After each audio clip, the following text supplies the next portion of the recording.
setiap kehidupan ini kita tidak luput dari yang namanya masalah, ya. Mau orang kaya, mau orang nggak punya apa-apa, ya, saudara. Meskipun orang berkedudukan atau tidak, semua punya masalah masing-masing dengan kadarnya masing-masing. Nah, sekarang kita akan belajar, saudara, apa ketika kita menghadapi masalah, saudara, kita mengalami masalah, apa yang harus kita ingat, ya? Ada beberapa hal yang harus kita ingat saat kita menghadapi masalah. Sebab seringkali ketika seseorang menghadapi masalah, saudara, seringkali firman Tuhan yang didengar, firman Tuhan yang selama ini dia pahami, mungkin dia mengerti, ketika menghadapi masalah itu lupa, saudara, ya, lupa firman Tuhan yang mereka dengar atau mereka pahami. Nah, untuk itu kita belajar, saudara, masalah itu kita harus mengerti. Ketika kita menghadapi masalah, kita harus ingat bahwa masalah itu tidak pernah melampaui kekuatan kita. Amin. Amin. Jadi kalau saudara merasa kok berat masalahku, kamu udah mengalami masalah yang seberat aku gitu. Saudara, Tuhan itu tahu kemampuan saudara. Seperti kita tahu kemampuan anak-anak kita. Ya, kalau kita minta tolong anak-anak kita untuk mengangkat beban, saudara, kita tahu kemampuannya. Tidak mungkin anak sebesar Mary misalnya suruh angkat 25 kilo gitu, tidak mungkin, ya. Karena kita tahu tidak mungkin kuat gitu, ya. Jadi kita harus mengerti ketika kita mengalami masalah, ingat bahwa masalah yang kita alami tidak pernah melampaui kekuatan kita, ya. Ini ayat yang sangat terkenal tapi seringkali lupa ketika menghadapi masalah, ya. 1 Korintus pasal 10 ayatnya yang ke-13. 1 Korintus 10 ayat 13.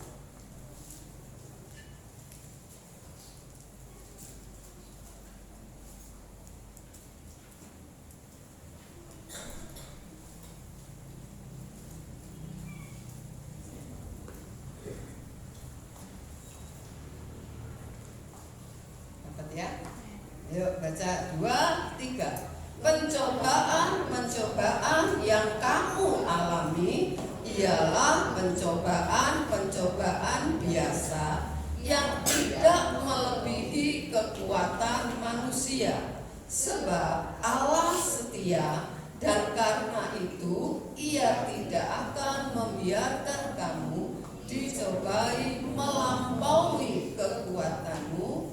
Pada waktu kamu dicobai, Ia akan memberikan kepadamu jalan keluar sehingga kamu dapat menanggungnya. Kalau dikatakan tidak melampaui kekuatan kita, maka dikatakan pastilah kita bisa menanggungnya, pasti bisa melewatinya, gitu, ya. Jadi ini yang kita harus ingat ketika saudara alami masalah apapun, ya. Masalah apapun, dikatakan pencobaan itu biasa, tidak akan melampaui kekuatan kita. Itu yang kita harus ingat, saudara, ketika kita menghadapi persoalan-persoalan di dalam kehidupan ini, ya. Kemudian yang kedua, saudara, masalah itu pasti selesai pada waktunya, ya. Masalah itu pasti selesai pada waktunya. Dikatakan pada waktu kamu dicobai, Ia akan memberikan kepadamu jalan keluar. Amin. Jadi akan selesai. Tapi mungkin kita berpikir gini, kok tapi ada orang punya masalah nggak selesai sampai dia mati? Lah mati itu sudah selesai, betul nggak? Ya. Halo? Ada orang sakit, masalahnya penyakit katakan. Sampai dia meninggal, dia sakit dalam keadaan meninggal. Dia sakit dalam keadaan meninggal. Dia meninggal karena sakit, sorry kembali, ya. Dia sakit, saudara, itu sebabnya dia meninggal. Lah tapi selesai. Seringkali kita berkata, ya kasihan, dia meninggal itu lebih bagus. Selesai dari penderitaan, betul nggak? Ya selesai, saudara. Dan persoalan apapun akan selesai pada waktunya memang, ya. Entahkah selesai sampai akhir hidup perjalanan hidup kita. Ya, saudara, itu yang kita harus mengerti. Kemudian katakan apa? Ya, kenapa kita harus ingat? Yang pertama, masalah tidak melampaui kekuatan kita. Saudara pasti dapat menanggungnya, dan masalah itu pasti selesai pada waktunya. Sedang orang dunia aja punya buku tulisan badai pasti berlalu. Ya, itu orang dunia pasti berlalu. Ya, berlalunya kapan? Ya pokoknya pasti berlalu. Ya, gitu ya, saudara. Nah, yang ketiga, masalah itu mendewasakan kita. Dengan menghadapi masalah, misalnya, maaf bicara, saudara ditipu orang, misalnya ya, ditipu orang. Saya mau tanya, saudara akan lebih berhati-hati enggak ketika misalnya saudara ditipu orang berjanji, oh begini ya, wah taruh uang di sini nanti begini, untungnya besar dan lain sebagainya. Tapi ternyata saudara ditipu. Kira-kira kalau ada orang nawarin yang model gitu, saudara mikir banyak enggak? Mikir lebih enggak? Ya. Kita akan lebih cerdas kan? Betul enggak? Kalau dulu mungkin asal percaya, nah kita mungkin minta bukti atau bagaimana, atau tanya sama orang atau bagaimana, saudara, mencari pertimbangan gitu. Nah, itu membuat saudara lebih cerdas, lebih pintar kan gitu. Ya, jadi masalah itu juga mendewasakan kita, membuat saudara juga semakin dewasa dalam cara berpikir, dewasa mental juga, saudara. Ya, coba kita baca Roma 8 ayat 28, ya. Roma 8 ayat 28, yuk baca 2, 3. Kita tahu sekarang bahwa Allah turut bekerja dalam segala sesuatu untuk mendatangkan kebaikan bagi mereka yang mengasihi Dia, yaitu bagi mereka yang terpanggil sesuai dengan rencana Allah. Ya. Seringkali ada hamba Tuhan berkata kata turut itu mestinya tidak ada. Jadi kita tahu sekarang bahwa Allah bekerja gitu. Allah bekerja dalam segala sesuatu untuk mendatangkan kebaikan bagi mereka yang mengasihi Dia. Saudara, kalau saudara dan saya mengasihi Tuhan, saudara itu akan digarap oleh Tuhan. Amin. Untuk semakin dewasa, sama seperti kita terhadap anak-anak kita. Semakin anak itu besar, kita tidak mau dia berlaku seperti anak kecil, betul? Saudara akan didik dia, akan memberitahu dia bagaimana kamu ini udah gede, gitu ya. Kamu ini udah besar. Nah, ketika dia mungkin mengalami masalah, saudara juga akan memberikan dia pengertian-pengertian. Kalau kamu menghadapi teman yang seperti ini, gini loh, begini loh. Saudara memberikan hal-hal itu. Dia hadapi masalah, mungkin di sekolah, mungkin dengan guru atau dengan apa saja dia alami masalah. Saudara akan memberikan cara-caranya, bagaimana menghadapi orang yang seperti itu, bagaimana menghadapi masalah yang seperti itu. Nah, itu mendatangkan kebaikan bagi anak itu. Amin. Anak itu akan semakin dewasa cara berpikirnya. Oh, kalau gitu kan cengeng, bukan kalau dipukul-pukulnya nangis. Enggak, kamu harus bisa hadapi. Ya, jangan cengeng gitu ya. Bukan tidak boleh nangis, tapi jangan dikit-dikit nangis. Coba kamu belajar, ya. Mungkin aja omong dia, kenapa sih kamu begitu sama aku? Kenapa? Gitu ya. Boleh kan gitu diajarin gitu, saudara. Ya. Tapi dia tidak mau. Ya coba aja. Ya, coba aja. Kan kamu belum coba gitu. Nah, jadi Tuhan itu juga mau saudara dan saya ini juga semakin dewasa. Secara mental juga, secara cara berpikir, pola pikir kita terus diubahkan seperti yang Tuhan mau gitu ya. Jadi kita semakin dewasa di dalam Tuhan ya, saudara. Nah, kita lihat coba ini ayat yang ya, juga dengan Yeremia.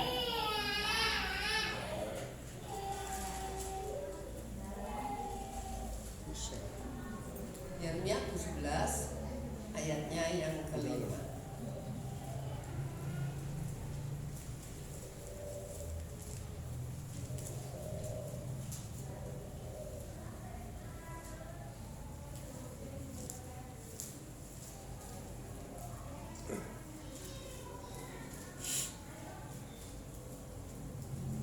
Dapat ya? Yuk, 2, 3. Beginilah firman Tuhan. Terkutuklah orang yang mengandalkan manusia yang mengandalkan kekuatannya sendiri dan yang hatinya menjauh daripada Tuhan. Saudara, dikatakan terkutuklah orang yang mengandalkan manusia, mengandalkan orang lain. Misalnya punya kenalan, ya saudara, punya saudara yang kaya gitu ya. Nanti gampang dah, boleh kurang duit mah gampang gitu loh ya, pinjem aja sama saudara gitu ya. Saudara mau mengandalkan relasi-relasi yang lain, saudara. Nah, dikatakan terkutuk orang yang mengandalkan manusia dan juga mengandalkan kekuatannya sendiri. Aku bisa, nggak usah doa, nggak usah minta tolong Tuhan, bisa aku gitu. Nah, saudara, itu yang bilang firman Tuhan, bukan saya. Dan dikatakan orang-orang yang mengandalkan manusia dan mengandalkan kekuatannya sendiri adalah orang-orang dikatakan apa? Yang hatinya jauh dari Tuhan. Kalau orang itu dekat, saudara, dia selalu ingat gitu loh, bahwa Tuhan itu sumber pertolongannya dia. Amin. Ya, sama seperti katakanlah ya, kita suami istri kan dekat gitu ya. Nah, kita apa-apa curhat sama dia gitu ya. Saudara, nah Tuhan mau kita mengandalkan dia saja. Meskipun Tuhan itu bisa memakai orang lain nolong kita, tapi bukan saudara yang mengandalkan dia. Amin. Tuhan bisa pakai siapa saja, bahkan bukan orang Kristen, bukan saudara sekalipun. Tuhan bisa pakai loh nolong kita. Percaya enggak? Kita melihat Elia, saudara. Elia itu ditolong Tuhan lewat apa? Dipelihara dengan pakai burung gagak, diantari makanan setiap hari, dikatakan pagi dan sore. Tiap hari dia terima makanan. Nah, Tuhan bisa pakai siapa saja. Jadi kita jangan cupet gitu pikirannya ya. Jangan andalkan kekuatan sendiri, andalkan kemampuan sendiri, kemampuan orang lain. Seperti saya pernah bilang ya kepada saudara, maaf saya tidak bermaksud menyinggung, tapi maaf ya. Seandainya begini, seperti kalau orang bisnis, hutang boleh nggak? Boleh ya, karena memang dihutang uangnya ya. Tapi kalau untuk makan, saya pernah ajarin saudara, sebaiknya jangan hutang. Sebaiknya jangan hutang, supaya saudara melihat Tuhan itu ada. Amin. Bukan cuma firman yang saudara pelajari gitu loh, bahwa burung di udara Tuhan pelihara, bunga-bunga di rumput Tuhan pelihara. Bunga di padang, kok bunga-bunga di rumput. Rumput bunga itu maksudnya rumput yang berbunga. Bunga rumput ya. Bunga di rumput. Ya, saudara.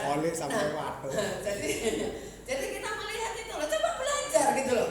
Belajar, banyak orang mengalami, saudara, ketika tidak punya apa-apa untuk dimakan, dia berseru kepada Tuhan dan Tuhan itu mengadakan. Amin. Loh, kan luar biasa kalau kita ngalami itu. Amin. Ya, saya barusan ini kan ke Surabaya, saudara. Saya mendengar keponakan saya, saudara. Ketika itu dia jatuh, ya usahanya jatuh, saudara. Kemudian selama COVID kan tidak ada orang bisa kerja ya. Mau jualan orang tidak boleh keluar kan gitu. Perusahaan pun ditutup sementara karena tidak boleh ada banyak pegawai kan gitu ya. Saudara, dia bilang aku tidak punya kerjaan. Tapi yang heran, selama 2 tahun itu ya, selama 2 tahun yang dia bilang COVID itu, kulkasku itu penuh makanan itu loh, ada saja yang ngirim. Terus dia bilang itu, yang heran orang-orang di gereja yang dibantu secara diakonia, berarti orang nggak punya kan ya, dibantu diakonia itu loh bisa ngirimi makanan, sampai bingung naruh di mana, kan kulkasnya kecil saudara katakan, sampai bingung. Tapi begitu selesai COVID, saya kerja lagi, stop semua, tidak ada lagi yang kirim makanan.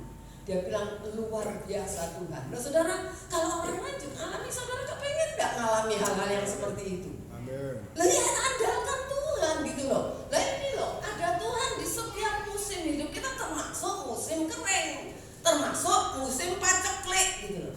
Jangan dikit-dikit kepala kita merasa utang sopo ya gitu, saudara. Itu loh ya, mesin otomatis ini mesti dihentikan saudara ya. Halo? belajar? Ya, mesin otomatis kita yang tidak bagus ini harus dihentikan. Coba jangan utang siapa, coba minta sama Tuhan gitu loh, saudara. Tuhan, saya mau ngalami pemeliharaanmu. Sekarang aku tidak punya apa-apa, aku tidak mau cerita sama-sama, aku cuma mau cerita sama Tuhan saja. Aku mau mengalami pemeliharaanmu supaya aku juga bisa menyaksikan, ya, menguatkan orang yang ketika mereka dalam kekurangan, mereka juga mengalami apa yang aku alami. Amin. Ya, sudah, andalkan Tuhan saja, sudah, andalkan Tuhan. Ya, kita tahu masalah-masalah yang kita hadapi sebetulnya, saudara. Tuhan itu mau, saudara, kita ini curhat sama Tuhan. Sebab barangkali seringkali kalau tidak punya masalah lupa curhat sama Tuhan. Ya, karena tidak punya masalah. Berterima kasih pun lupa, saudara. Tuhan mau kita itu ngomong sama Dia, gitu loh. Bayangin kalau saudara ada di rumah, saudara, kan Tuhan dikatakan Allah itu Bapa kita.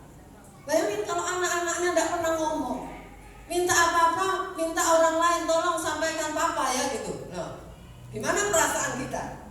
Ayo, saya mau tanya, sebagai orang tua gimana perasaan saudara? Heran, tersinggung. Kecewa kita, kenapa anak-anak kok tidak berani ngomong sama orang tua, kok malah ngomong sama tetangga sampaikan kepada kita gitu. Anakku katanya dapetin baju warna merah, lebaran kita ya, bukan, kita tidak lebaran, kalau Natalan gitu ya, saudara, baju warna merah. Ya, mungkin kita pasti tanya, kenapa kamu mesti ngomong sama tetangga, kok nggak ngomong langsung sama mama atau sama papa? Kita tersinggung dalam arti, kok gitu, kenapa? Pasti ada something wrong kan gitu, ada sesuatu yang salah kan gitu.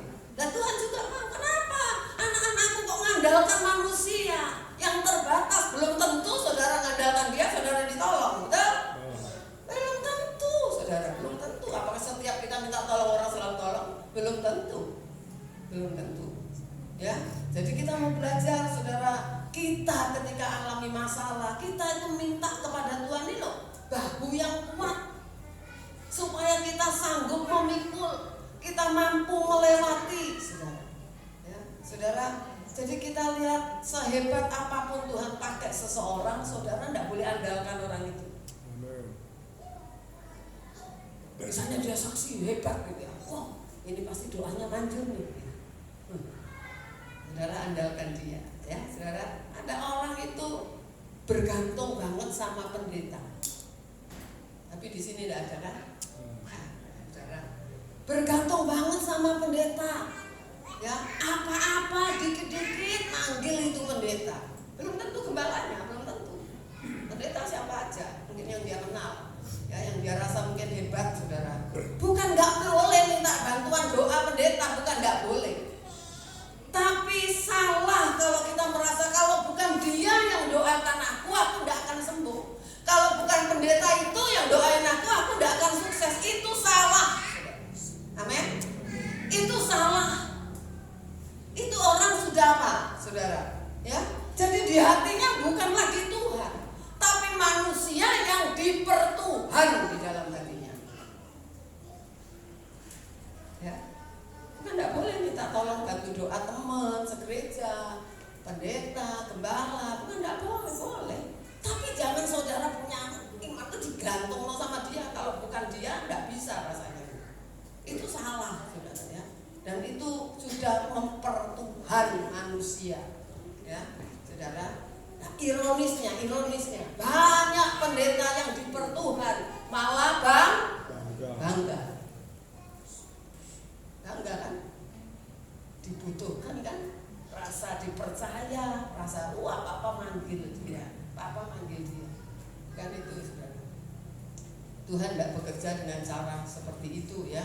Jadi harusnya ketika ada jemaat yang sangat bergantung sama pendeta, harusnya itu pendeta ngajari untuk kamu tidak bergantung sama saya bukan apa-apa, bergantung sama Tuhan. Kalau perlu ketika minta doa, ya aku doa aja dari sini aja, doa lewat telepon. Enggak enak om, kalau udah ditumpangi tangan kan enggak manjur om. Dan Tuhan itu loh di surga. Lah saudara minta ditumpangi tangan, jauh surga itu saudara, ya. jauh, saudara. Apanya, saudara? Itu kan sudah salah, hatinya itu sudah salah, saudara. Jadi saudara, saya harap di sini tidak ada yang seperti itu ya. Ya, ada yang minta doain semua pendeta sak Jawa Timur di WA, bantu doa, ngapain gitu loh. Ya, emangnya kalau semakin banyak pendeta yang mendoakan semakin cepat terkabul doanya? Enggak juga. Yang ngabulkan doa siapa sih? Tuhan kan, gitu loh. Tuhan gitu. Jadi kita belajar ya, saudara. Nah sekarang kita melihat kenapa yang doa-doa kita kok terhambat gitu ya. Yang menjadi penghalang ketika kita menaikkan doa, ada orang yang memang bisa cepat, tidak tunggu, itu urusannya Tuhan. Saudara. Kalau cepat dijawab berarti Tuhan itu tahu ya memang kamu cepat ini butuhnya gitu. Atau wah ini harus nunggu supaya saya mau lihat imannya masih bergantung sama Tuhan enggak? Ketika diproses dikasih tenggang waktu untuk menunggu. Nah itu saudara, apa yang menghambat saudara doa-doa kita? Yesaya pasal 59 ayat 1 dan ayat yang kedua.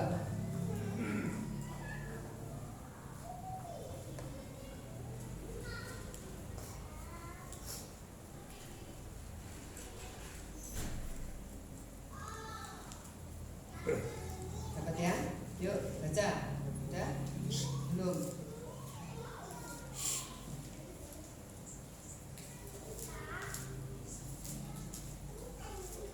Dapat ya? Yuk 2, 3. Sesungguhnya tangan Tuhan tidak kurang panjang untuk menyelamatkan, dan pendengarannya tidak kurang tajam untuk mendengar.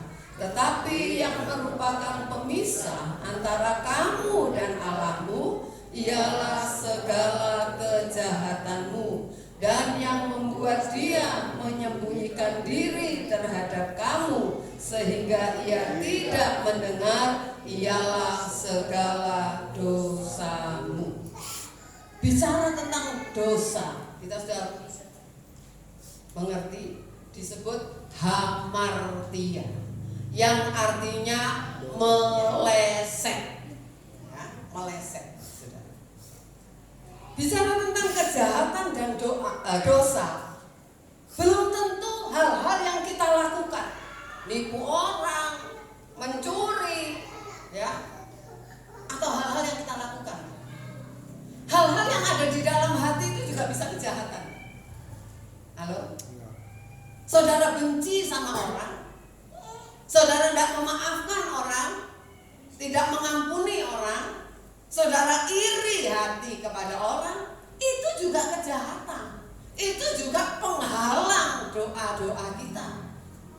Saudara, ada banyak orang tidak merasa, loh aku tidak berbuat apa-apa, kok Tuhan tidak jawab-jawab. Loh coba periksa hatimu gitu loh. Periksa hatimu. Ada tidak hal-hal yang tidak baik di dalam kehidupan kita ini, yang mungkin orang lain tidak tahu, ya. Namun bicara kita tidak suka sama seseorang, kalau itu tidak dimanifestasikan, tidak diwujudkan dalam perbuatan, tidak tahu, betul? Orang yang kita benci juga tidak tahu.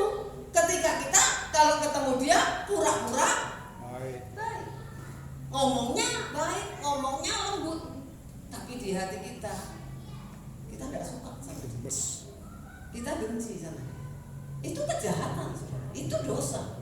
Ya, jadi kita harus mengerti hal itu menghambat, membuat dikatakan Tuhan menyembunyikan diri, membuat Tuhan dikatakan tidak mau mendengar doa yang kita naikkan kepada Dia.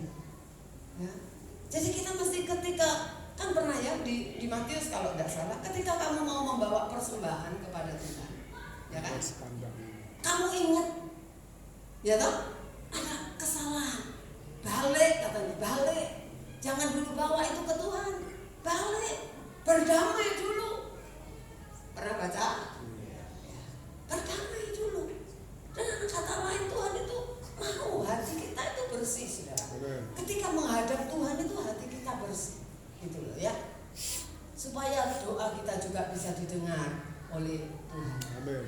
Yang kedua, Yakobus 4 ayatnya yang ketiga. Yakobus 4 ayat 3. Saudara buka 1 Petrus langsung dapat Yakobus 4 sebelahnya. Yakobus 4 ayat 3.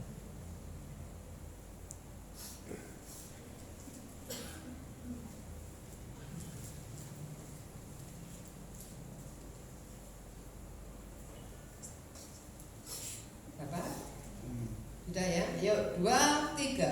Atau kamu berdoa juga, tetapi kamu tidak menerima apa-apa karena kamu salah berdoa. Sebab yang kamu minta itu hendak kamu habiskan untuk memuaskan hawa nafsu. Nah, doa terhalang kalau kita minta sesuatu hanya untuk kesenangan kita sendiri, hanya untuk kepentingan kita sendiri. Ya. Saudara minta diberkati, tapi maunya untuk semua untukku gitu. Tidak pernah terpikir saudara berdoa, tidak pernah bikin Tuhan. Tapi jangan bohong saudara. Sebab ada banyak orang itu bohong sama Tuhan.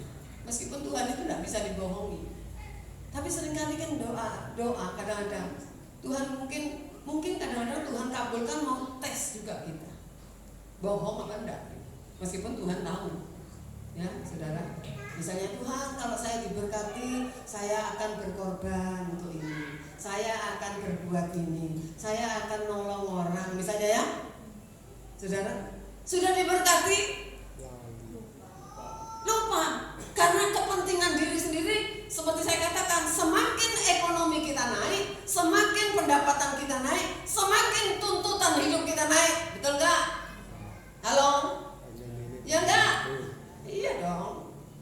Kalau dulu makannya ya bicara beli baju dah ya. Kalau dulu baju ya di KDS saja yang 30.000, 40.000 oke. Ekonomi naik enggak mau saudara. Maunya yang 100 ke atas dong. Naik lagi mau yang 200 ke atas, naik lagi mau yang 300 sampai berjuta. Ya kan? Betul enggak? Ya kalau ekonominya tetap mau yang juta, enggak mungkin. Duit sopo kan gitu ya. Itu semua naik, mau ngelek bedak, ya bedaknya naik. Kalau dulu Viva, sekarang Revlon, kan itu terus naik, saudara. Ya benar ya. Lah kalau mikir itu terus, dah ada lebihnya terus duitnya, betul? Kurang terus, betul nggak? Kurang terus, saudara. Ayo kita belajar. Jangan ada berpikir gini loh. Ada orang yang berpikir kok enak gitu. Aku sing kerja kok enak mau dibagi ke orang. Kok enak mau dibagi buat pekerjaan Tuhan? Kok enak? Aku loh yang capek. Tuhan emangnya ngasih apa buat aku? Kamu bisa napas itu aja sudah bersyukur loh. Ya, seperti Bapak Gembala bilang katanya berapa juta satu hari? Oksigennya berapa yang ingat? 50 juta. 55 juta. Kamu bisa ngasih tiap hari 55 juta bayar sama Tuhan? Bisa? Nggak bisa. Kok 55 juta? Ya, nggak usah segede itu aja sudah nggak sanggup kita. Tapi kalau sama Tuhan kan, hitungannya 3D katanya orang ya toh, saudara. Ngomel aja kalau suruh memberi ngomel loh. Ingat kalau saudara punya napas itu 55 juta. Baru napasnya aja, baru napasnya, belum yang lain. Ya, ayolah jangan suka ngomel. Amin. Kalau saudara beri dengan sukarela, bukan katanya Kobani apa? Suka-suka. Ya gitu ya, suka-suka. Suka-sukaku toh. Ada yang penting kan memberi. Itu bukan memberi, saudara. Bukan memberi, ya. Jadi kita belajar, enggak suka ngomel. Orang Israel itu dibinasakan di padang belantara, salah satunya suka ngomel. Ngomel aja ya kerjaannya. Coba belajar bersyukur. Oh gini, terima kasih. Oh sekarang sudah berkorban ya, terima kasih Tuhan, aku dikasih kesempatan untuk memberi. Amin. Nah ini kan harus dirubah, betul nggak? Duit mana, opo mana, lah itu loh saudara. Coba belajar. Dikasih. Nah enggak gitu kita enggak pernah memberi juga karena. Halo? Halo? Pasca Jumat Agung makan bersama, jangan ada yang ngomel, yang makan ya kita loh, betul gak? Loh yang makan loh kita sendiri, kita yang bakar, kita makan cuma rame gitu aja loh. Ya, saudara, ayolah belajar kita ya, belajar bersyukur saudara ya. Jadi supaya katanya gini, bersyukur itu loh yang membuat hidup ini indah, betul tak? Ngomel itu membuat hidup sengsara. Sudah tidak diberkati Tuhan gara-gara ngomel, bersyukur itu diberkati Tuhan saudara ya. Jadi ayo kita belajar, amin ya. Jadi ayo belajar. Kalau minta apa-apa jangan cuma untukku, tapi katakanlah Tuhan, aku pengen loh memberi ya, memberi pekerjaan Tuhan, mungkin saudara atau siapa saja lah gitu ya. Saudara minta itu bukan hanya untuk diri saudara sendiri ya. Yang ketiga, tidak punya iman, berdoa tapi tidak punya iman. Berdoa sudah amin tapi tidak percaya dengan apa yang dia naikkan, tidak percaya apa yang Tuhan bilang gitu loh saudara. Tidak punya iman. Tapi jangan salah, beriman itu bukan memaksa Tuhan. Ya, bisa bedakan? Beriman itu bukan memaksa Tuhan. Kan seringkali klaim janjinya itu namanya maksa. Jangan maksa-maksa. Ya, saudara. Ya, memaksa Tuhan untuk mengabulkan. Ya, bukan begitu ya, saudara. Oh ya, saudara. Kita lihat coba Yakobus 4. Yakobus 4 ayat 13 sampai 15.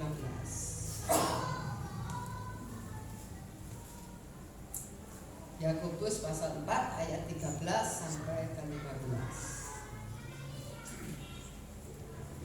Saya baca ya.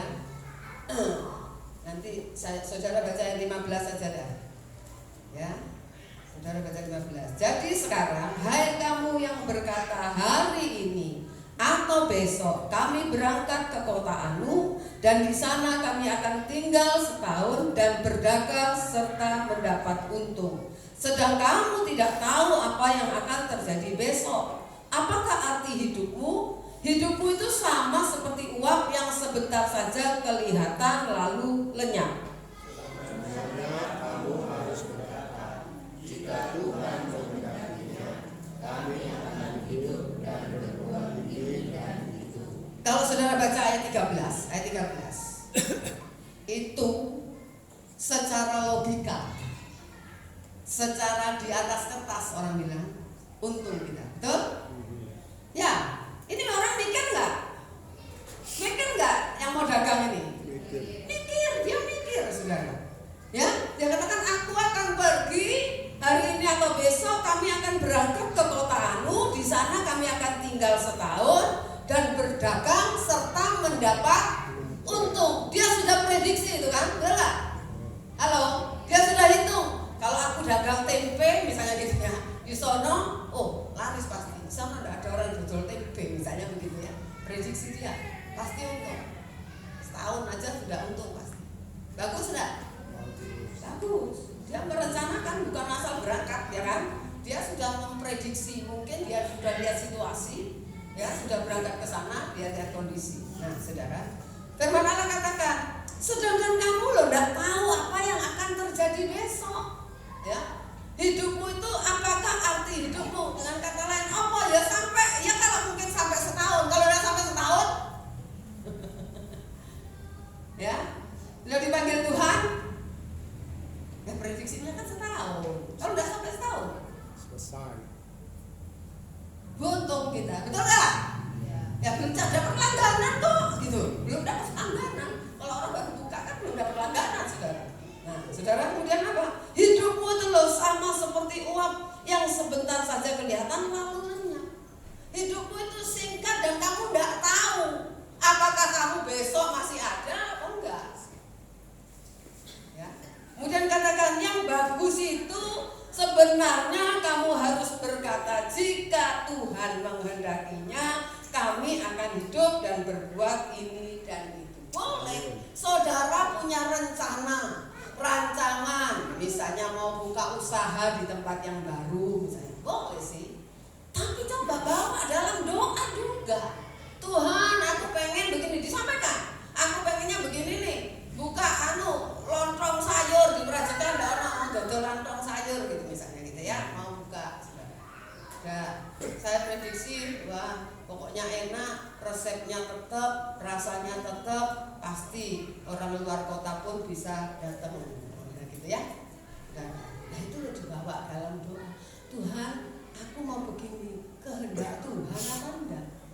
Saudara, Tuhan Yesus memberikan contoh kepada kita. Ketika dia berdoa di Taman Getsemani, ya kan? Maksa Bapak. Tapi dia tahu nggak kalau Bapak itu sanggup menyelamatkan dia untuk enggak melewati salib? Tahu, mampu gitu loh, katakan mampu menyelamatkan dia. Ya, dikatakan kalau nggak salah di Ibrani ya, yang menyelamatkan dari maut itu, saudara. Bapak itu mampu. Tapi dia kalau boleh ya, kalau boleh, nawar kan? Kalau boleh sama ini lalu, kalau boleh aku enggak usah mati di kayu salib itu, enggak usah, karena Yesus pun tahu. Untuk zaman itu dia tahu penghukuman orang disalib itu penghukuman yang paling mengerikan, gitu ya. Tahu dia. Pasti bukan cuma dia dulu ya, ada orang disalib pasti. Karena itu hukuman di zaman Roma, saudara ya. Saudara, nyatanya kan orang dua itu yang disalib bersama Tuhan Yesus penjahat, ya kan? Ya, berarti hukuman itu ada. Saudara tahu, tapi dia berkata apa? Bukan kehendakku, tapi kehendak. Dengan kata lain, aku mau jalani, tapi kasih Allah aku kekuatan untuk bisa melalui ini. Amin. Kasih aku kemampuan. Saudara, ketika kita menghadapi masalah, ada kalanya orang berkata, aku tidak kuat Tuhan, aku tidak mampu, gimana ini, aku tidak mampu, rasanya wes tidak kuat wes, gitu. Tidak kuat. Minta aku kekuatan dari Tuhan. Kalau ini memang kehendak-Mu Tuhan, kasih aku kemampuan, kasih aku kekuatan bisa melewati masalah ini. Amin.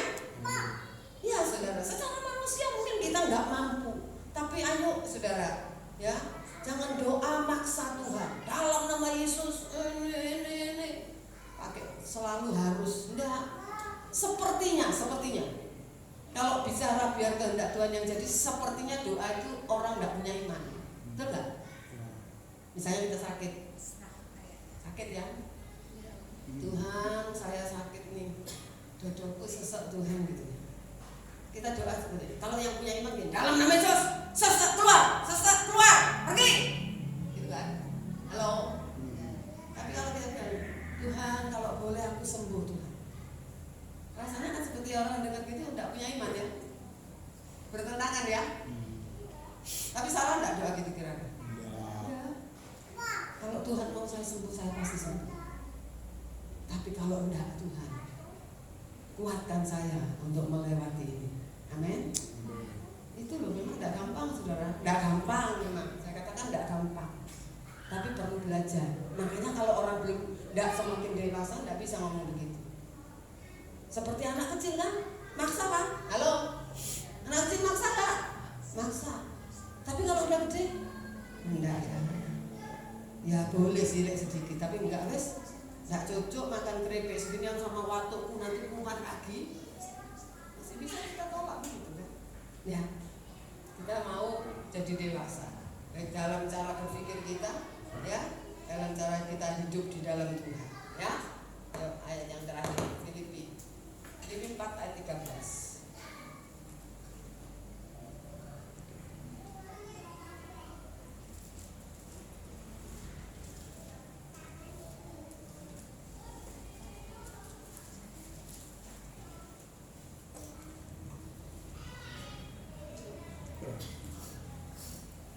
Filipi 4 ayat 13.